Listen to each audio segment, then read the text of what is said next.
నమస్కారం. ఇది సంగతికి స్వాగతం.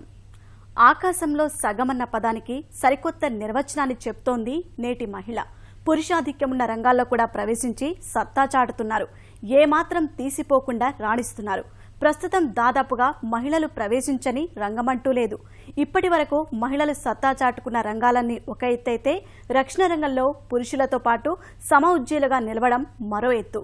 ఆ క్రమంలోనే మహిళలు తలుచుకుంటే సాధించలేనిది ఏదీ లేదంటూ నిరూపించారు మరో ముగ్గురు యువతులు.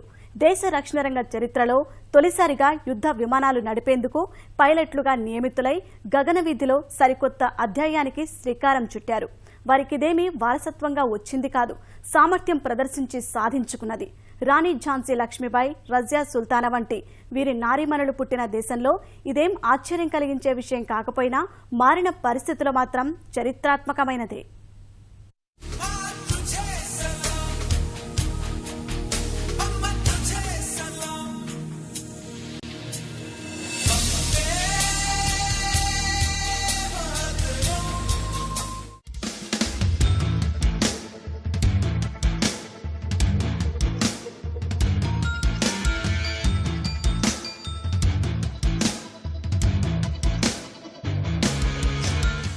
గగనవీధిలో కొత్త అధ్యాయం ప్రారంభమైంది. శక్తి స్వరూపిణులుగా ఉన్న మహిళలు దేశ రక్షణ కోసం యుద్ధ విమానాలు నడిపే పైలట్లుగా అవతారమెత్తారు.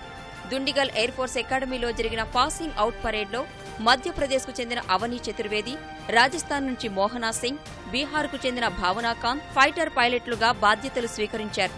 యుద్ధ విమాన పైలట్లుగా శిక్షణ పొందిన ముగ్గురు మహిళలు ఇప్పుడు భారత వాయుసేనలో యుద్ధ విమానాలను నడపనున్నారు. యుద్ధ విమాన పైలట్లుగా మహిళల్ని నియమించే విషయంలో దేశంలో ఎంతో కాలంగా చర్చ జరుగుతున్నప్పటికీ అది ఇప్పుడు వాస్తవ రూపం దాల్చింది.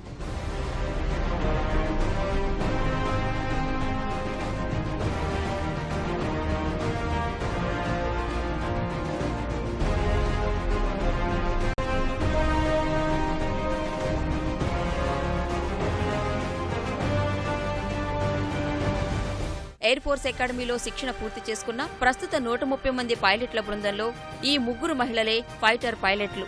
ముగ్గురు 20 ఏళ్లలోపు వయసున్నవారే. రాజస్థాన్ నుంచి వచ్చిన మోహనా తండ్రి వాయుసేనలోనే వారెంట్ ఆఫీసర్గా ఉన్నారు. తాత కూడా ఇదే రంగంలో ఉండేవారు. దేశ రక్షణలో కుటుంబ వారసత్వాన్ని తాను కొనసాగించాలనే వాయుసేనలో చేరినట్టు చెబుతున్న మోహన యుద్ధ విమానాన్ని నడిపే పైలట్గా అవకాశం రావడం కంటే గొప్పది ఏముంటుందని అంటోంది.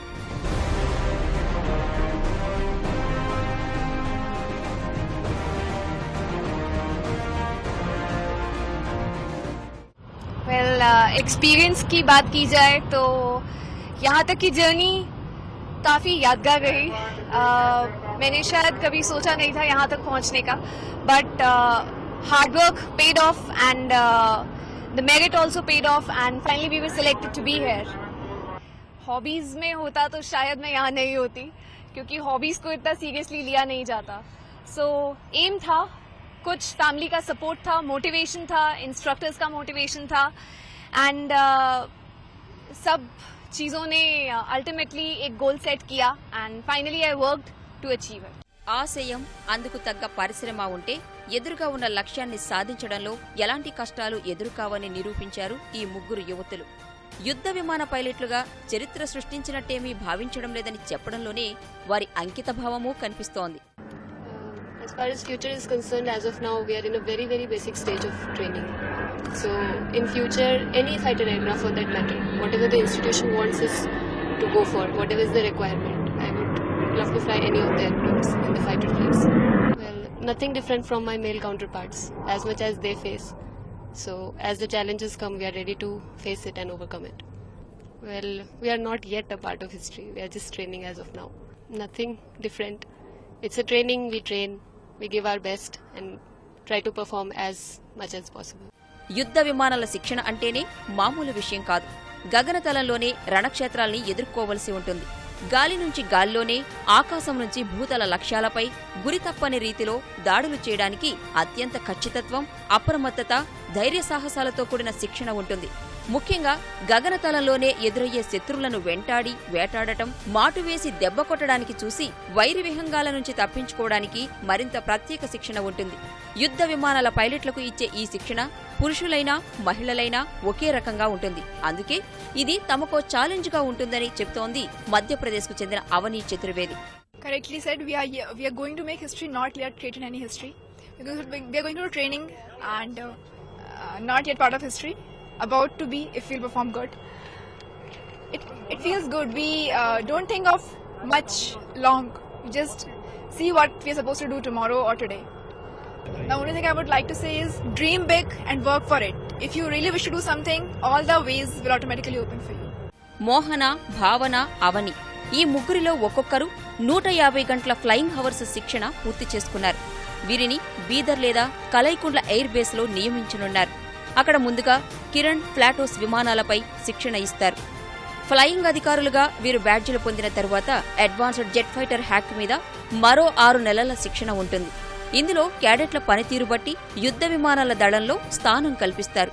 ఈ సమయంలో యుద్ధ విన్యాసాలు, విమానం నుంచి ఆయుధాల జారవేత వంటి వాటిలో దాదాపు ఏడాది పాటు శిక్షణ కొనసాగుతుంది.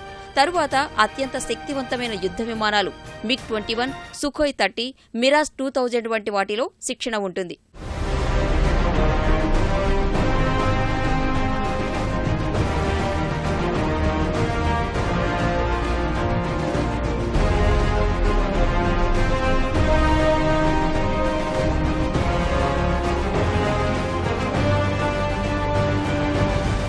వాస్తవానికి రక్షణ రంగంలో మహిళల నియామకానికి సంబంధించి కొన్ని పరిమితులున్నా క్రమక్రమంగా అవి తొలగిపోతున్నాయి. పదాతి, నావికా దళాలకు సంబంధించిన పోరాట దళాల్లో మహిళల్ని చేర్చుకునే విషయంలో ఎలాంటి పరిమితులు లేవు. వాయుసేనలో కూడా ప్రస్తుతం 94 మంది మహిళలు పైలట్లుగా ఉన్నారు. అయితే వారంతా హెలికాప్టర్లు, రవాణా విమానాల్లో విధులు నిర్వహిస్తున్నారు. ప్రస్తుతం యుద్ధ విమానాల్లో వారి నియామకం తాత్కాలిక ప్రాతిపదికన, అంటే 5 ఏళ్ల పాటు పనిచేసేలా ప్రయోగాత్మకంగా చేపడుతున్నారు.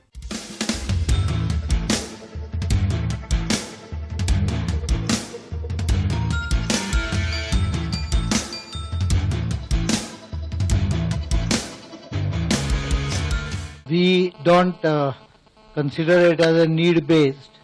We consider that there should be total gender parity in armed forces. Now, while I say this, there are technical administrative difficulties which we are likely to face in certain areas.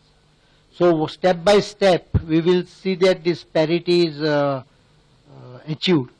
Number will depend on how many of them and how many we can accommodate depending on our infrastructure, but we will definitely make efforts to ensure that the infrastructure and facilities do not impair the number.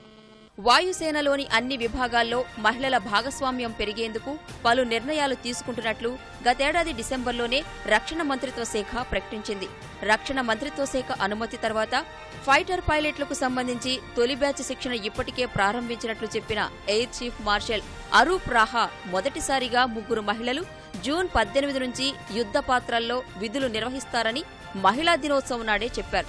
రక్షణ రంగంలో ఇది శుభపరిణామమని అభివర్ణించిన ఆయన మహిళా fighter పైలట్లు పురుష ఫైటర్లతో సమానంగా సత్తా చాటగలరని విశ్వాసం వ్యక్తం చేశారు.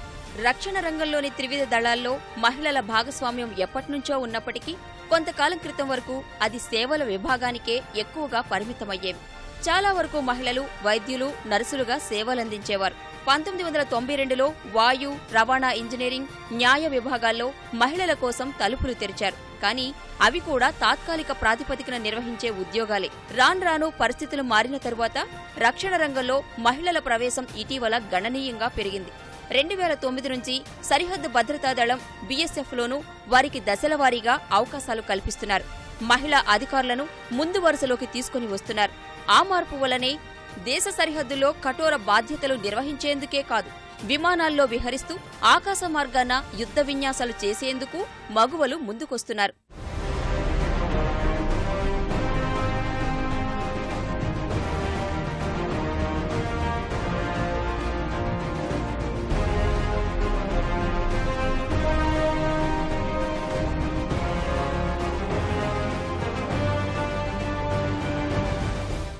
భారత వాయుసేనలో మహిళల్ని నియమించడం 90ల్లోనే ప్రారంభమైనా వారు దీర్ఘకాలం పాటు పనిచేసే పరిస్థితులు ఉండేవి కావు. నియామకాలకు సంబంధించిన ఆ విధి విధానాల్లో మార్పులు చేయడం ద్వారానే పైలట్లుగా సేవలందించేందుకు యువతులకు అవకాశం వచ్చింది. మొదట మహిళలు రవాణా విమానాలు నడిపేందుకు అవకాశం కల్పించారు. హెలికాప్టర్లలో ప్రయాణిస్తూ యుద్ధ పాత్రల్లో రాణించేలా తర్ఫీదు ఇవ్వడం మాత్రం 2012లో ప్రారంభమైంది. యుద్ధ విమానాన్ని నడిపే పైలట్ను అన్ని విధాలుగా సమర్థులుగా తీర్చిదిద్దడానికి వాయుసేనకు దాదాపు 15 కోట్ల రూపాయలు ఖర్చవుతుందని ఓ అంచనా. మొత్తానికి యుద్ధ విమానాల్లో ఫైటర్ పైలట్లుగా సేవలందించేందుకు అడ్డంకులు తొలగినా సముద్ర జలాల్లో సంచరించే యుద్ధ నౌకల్లోకి మాత్రం వారికి ఇంకా అనుమతించడం లేదు. మన దేశంలో మహిళా ఫైటర్ పైలట్లుగా పాత్ర పోషించడానికి దాదాపు 25 ఏళ్లకు పైనే పడితే ఇతర దేశాల్లో మాత్రం 25 ఏళ్ల క్రితమే వారికి ఆ అవకాశం లభించింది. టర్కీలో 1936లోనే సబీహా గోకెన్ అనే మహిళ యుద్ధ విమానాల్లో సేవలందించినట్లు గిన్నీస్ వరల్డ్ రికార్డ్స్ బుక్లో నమోదైంది. అందుకే టర్కీ అంతర్జాతీయ విమానాశ్రయానికి ఆమె పేరు పెట్టారు. రెండో ప్రపంచ యుద్ధంలో రష్యా మహిళా పైలట్ల సేవలు తీసుకొంది. పొరుగు దేశమైన పాకిస్తాన్లోనూ మనకంటే ముందే అంటే 2013లో అయేషా ఫరూక్ అనే మహిళకు ఫైటర్ పైలట్గా అవకాశం వచ్చింది. అలాగే చైనా కూడా 2013లోనే మహిళలకు యుద్ధ విమాన పైలట్లుగా అవకాశమిచ్చింది. సనాతన సంప్రదాయ దేశమైన యుఏఈలో కూడా 2014లో మహిళలు యుద్ధ విమాన పైలట్లుగా రాణించారు. తరువాత అనేక దేశాల్లోనూ మహిళలు యుద్ధ పాత్రల్లో సేవలందించేందుకు ముందుకు వచ్చారు. మన దేశానికి సంబంధించి త్రివిధ దళాల్లో ఉన్నత ఉద్యోగాలు చేస్తున్న మహిళల సంఖ్య ఇప్పటికీ తక్కువగానే ఉంది. దాదాపు 13 లక్షల మందితో ఉన్న మన రక్షణ దళాల్లో సైన్యంలో కేవలం 1436 మంది మహిళలు ఉన్నారు.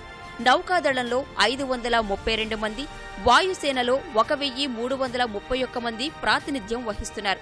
మొత్తంలో వారి సంఖ్య 2.5% కూడా దాటలేదు. అయితే ఇటీవల ప్రభుత్వ విధానాలు మారిన తరువాత రక్షణ రంగంలో మహిళల ప్రవేశానికి సంబంధించి ప్రాధాన్యత ఇస్తున్నారు.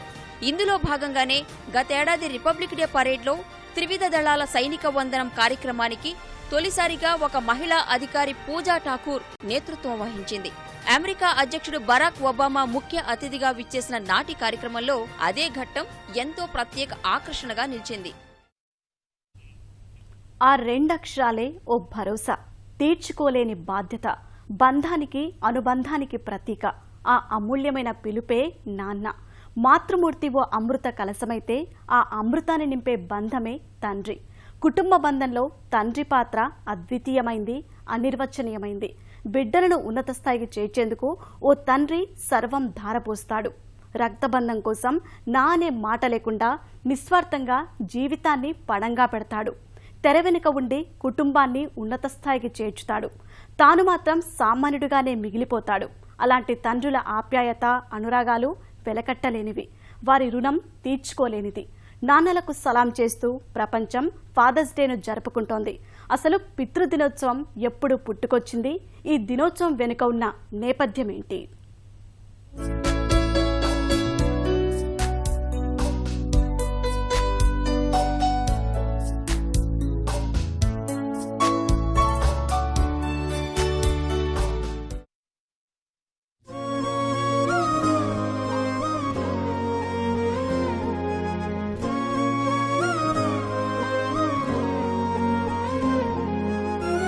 అమ్మ అంటే అనురాగం, ఆప్యాయత. బిడ్డల కోసం జీవితాన్నే త్యాగం చేసే శక్తి అమ్మ. మాతృప్రేమ స్థాయిలోనే కన్నబిడ్డలపై ప్రేమానుబంధానికి ప్రతీకగా నిలిచే రక్త సంబంధం నాన్న. తల్లి నవమాసాలు మోసి బిడ్డకు జన్మనిస్తే పిల్లాడిని ఉన్నత స్థాయికి తీర్చిదిద్దేందుకు జీవితాన్నే ధారపోసే వ్యక్తి తండ్రి. అందుకే అంటారు నాన్నంటే బాధ్యత. నాన్నంటే ధైర్యం, నాన్నంటే బలం. కష్టంలో తోడుగా నడిచే కొండంత అండ. నాన్న అనే 2 అక్షరాలను నిర్వచించడం అసాధ్యం. తండ్రి గురించి ఎంత చెప్పుకున్నా తక్కువే. కష్టాన్ని కళ్ల కింద దాచిపెట్టి సంతోషం పంచిపెట్టే విధాత నాన్న. బిడ్డల బాగు కోసమే జీవితాన్ని ఖర్చు చేస్తూ తన కోసం ఏది దాచిపెట్టుకోలేనివాడే తండ్రి. తను ఎప్పుడూ అబద్ధమే చెబుతాడంటూ హృదయానికి హత్తుకునేలా అతడి గొప్పతనం గురించి చెప్పిన ఇలాంటి వీడియోలు ఎన్నో నాన్న ఔదార్యాన్ని కళ్లకు కడతాయి.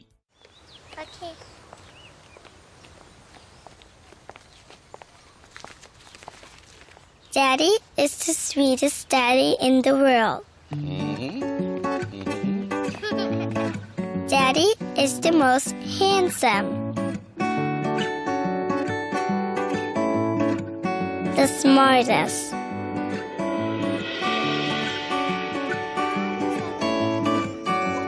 the most clever, the kindest.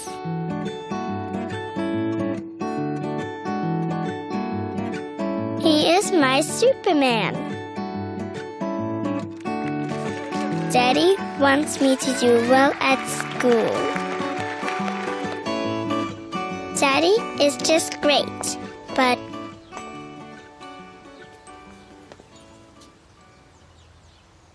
he lies.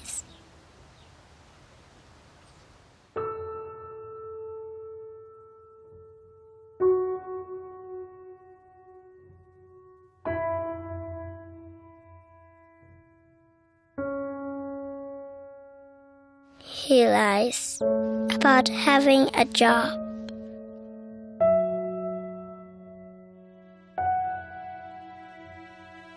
He lies about having money.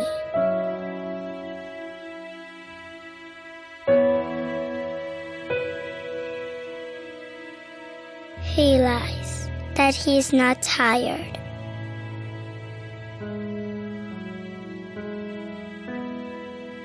He lies that he's not hungry. He lies that we have everything.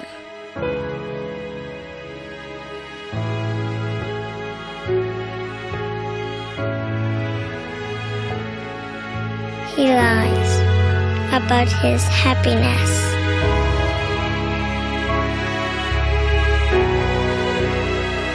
He lies because of me.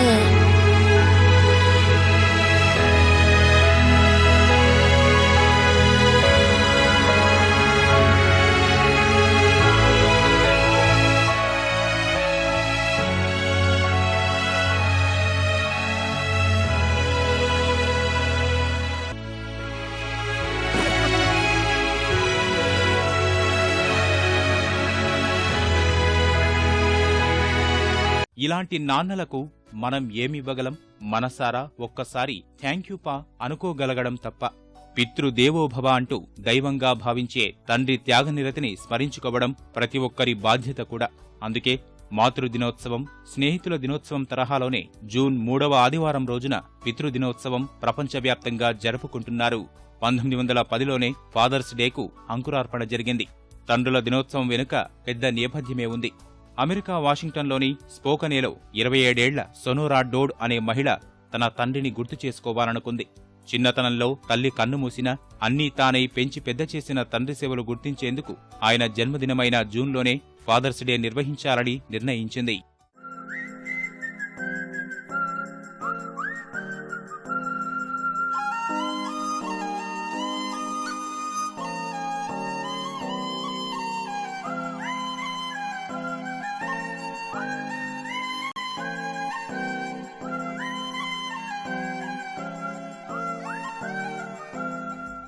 తొలినాళ్లలో మాతృదినోత్సవాన్ని ఘనంగా జరుపుకున్న ప్రజలు ఫాదర్స్ డేను మాత్రం ఎగతాళి చేసేవారు.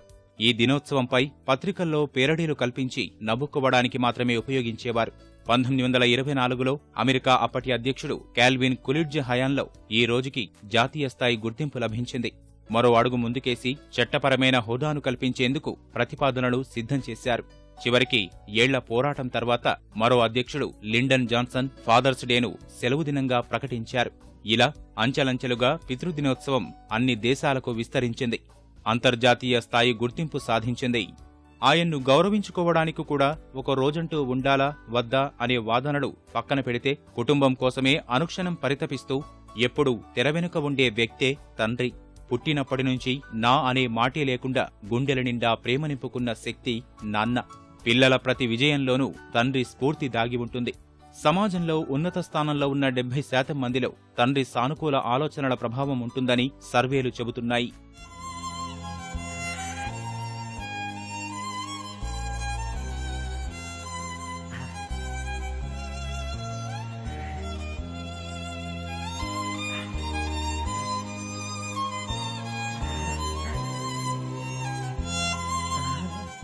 బిడ్డలకు అందిన తొలి స్నేహహస్తం తండ్రే. నాన్న అడుగుజాడల్లోనే ప్రతి చిన్నారి అభివృద్ధికి పునాది పడుతుంది, భవిష్యత్ బాటలు పడుతాయి. జీవితంలో అన్నిసార్లు తండ్రి తల్లిలా ఆప్యాయత చూపించకపోవచ్చు, కళ్లలో కనిపించేలా ప్రేమ కురిపించకపోవచ్చు. అయితే కాఠిన్యం చూపినా, అంతులేని ప్రేమను కురిపించినా అంతా బిడ్డల అభ్యున్నతి కోసమే. ఏ స్వార్థమూ లేని నిస్వార్థమే. అడుగడుగునా వారి ఉన్నతి కోసమే అంకిత భావంతో పనిచేయడమే తనకు తెలిసిందల్లా. ఎలాంటి త్యాగానికైనా ఎప్పుడూ సిద్ధంగా ఉంటాడాయన. ఓ వ్యక్తి ఉన్నత స్థాయికి ఎదగడంలో ఓ తండ్రి పాత్ర అద్వితీయమైంది, అంతకు మించి అనిర్వచనీయమైంది. బిడ్డలు ఎదిగే క్రమంలో ప్రతి స్థాయిలోనూ నాన్న ప్రభావం ఉంటుంది.